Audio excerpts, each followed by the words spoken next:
Assalamu alaykum qadrli tomoshabinlarimiz. 4-oktyabr kuni mübarək Qurban g'ayiti bo'lib o'tdi. Bu kunda barcha dunyo xalqi musulmonlari bayram etdi. Oq masjidga bugun ertangi tongdan shahar xalqi g'ayit namozini o'taw niyati bilan jiyildi. Shahardoshlarimizning eshik tubidan Oq masjid yigitlari salamlab qarshi olib turdi.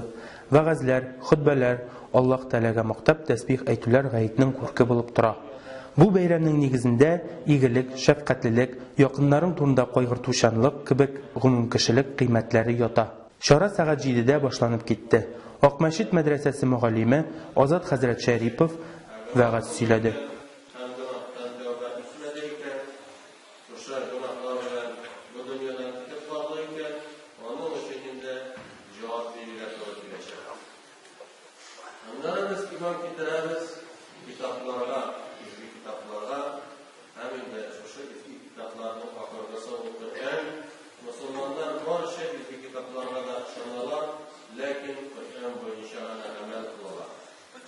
Elbette münasır нәрселәрне белер өчен җавап гыйлем кирәк. Шушы безнең Ак мәчеттә якшар мәктәпләр эшләп килә.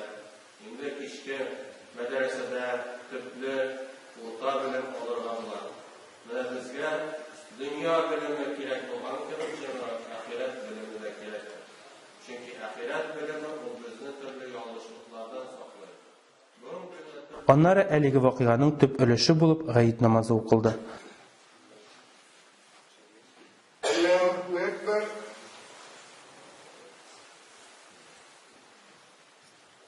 Намаздан соң имам хатиб Ак Мәчет мәдрәсәсе директоры, Каму буе төбәге казые, Татарстан Республикасы мөселманнарының диния нәзарәте президиумы әгъзасы Рөстәм хәзрәт Шәйх Вәли гайит хутбасын алып барды.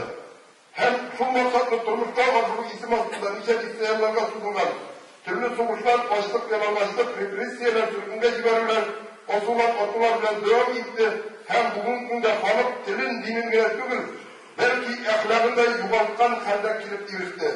Eğer durmuşlar güç salsak, eğer istatistik malumatlarga qarasak, biz bunu halklarına ışanırız. Hem indi bugün günde meclise kileler, Allah'ın rahmet yapsın, sadakalar sağlığa kilesiz dibetiminde meclisimiz, medresemiz, sadakalar içerisinde var. Hem de çok vakit iştirak ettiğinde dua kılamız. Allah Teala dualarımızı kabul kılmayı getirdiler. Peygamberimiz sallallahu aleyhi ve sellem'e gelir sunduğu vakitler siz dua kılırsınız, Allah dualarınızı kabul kılmaz. Siz yerden sürersiniz, Allah Teala size yerden gitmez. Bu adetten işte bu yolu birgine, bunda olsa İslam dini. Bizim dilekten durmayın. Allah Teala balık mesele bu dilekine bu sene tırgan etken.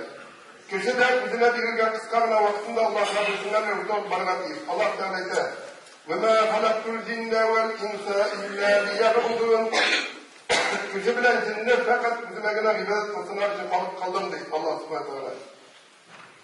Köşe bizine kıskanına vurumların Rabbisine buysunup alıp var mı? Yeyse buysunmayacak alıp var mı? Şuna parıp bilgilerine onun ulemi de Xutbadan so'ng Alloh taolaga maqtov sanalar aytildi. Qur'on o'qib duo qilindi. Bu yilda shaharimizning it kombinati yonida qurbon chaluv uchun maxsus o'rin buldirilgan edi.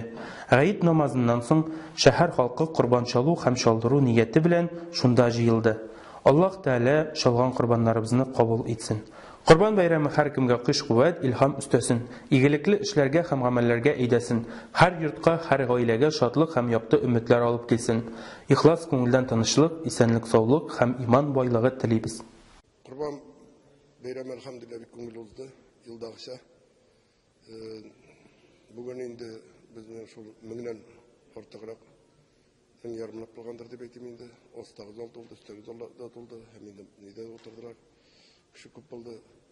Elbette indi bu bizim en uluk bayram. Peygamber sallallahu aleyhi ve sellem etken şey günlerinin en uluğusu ul kurban şalatıran gün dedi Peygamber sallallahu aleyhi ve sellem. Şuna göre indi halkımız kile. Ama indi ul kubrekte kileriydi. Kup kişi bugün günde avullarga gitti. Avullarda kurbanlar şala. Şunu bilen şehirdeki meşke kilerden kişilerin sonra kimi rektirdi bedeniz. Olay bulsa da kişi kup kildi. Dilegim indi. Bari izgi tileklerine bahit, şatlık, iman baylığı tilim. Şehirde şehirge hem indi balalarga dürüst terbiye bir tileyim. Hem Allah Teala nasip etsin cemiyetimizge indi zor işler alırga İslam dininde bir gerekte hem indi bu ekonomik yaktan da olga kitun dilim cemiyetimizin, ilimizin hem indi il başlıklarına turu yıldan baruna dilim hem indi din taratuda yardım itülen üzerine üşkütülerin dilim gadi halkka din tutuların dilim Allah Teala'nın kuşkanlarını ütep tıyganlarından tıyılıp yaşap hem Allah Teala'nın süreyim barımızın da kılgan gamel gıybetlerimizin kabul kılıp barışak urunlarımızın cennette bulurlarını nasip kılsın. Assalamu alaikum wa rahmatullahi wa barakatuh.